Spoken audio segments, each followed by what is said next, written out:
এই যে বিড়াল পালা খুব মজা, যারা যারা বিড়াল পালতে চান নতুন করে তাদের জন্য ভিডিও। এই বিছানা আমি মাত্র গুছাই গেছি, সব কিছু সুন্দর করে কুড়াই গেছি। এই যে তার খাওয়ার আর জায়গা নেই ঘরে, এত জায়গা থাকতে সে মাছের মাথাটা নিয়েই বেডের উপর আসছে। আর এই হচ্ছে বেডের অবস্থা,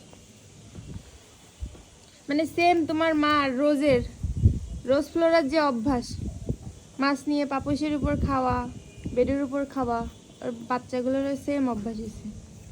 আর তুই এইটুকু বাচ্চা এত বড় একটা মাছের মাথা নিয়ে আসছিস, এত বড় মাছের মাথা খাইতে পারিস? এই দে মাছের মাথা দে, একটু উঠবে না। পন্ডা, এটা হচ্ছে পন্ডা। তুই মাছের মাথা খাটের উপর নিয়ে আসলি কেন? হ্যাঁ, এই যে আরেক বেদব, খা এবার তুই খা। এই বিছানাটা এখন আমার ধোয়া লাগবে। কি মইটা যে দিতে মন চায়।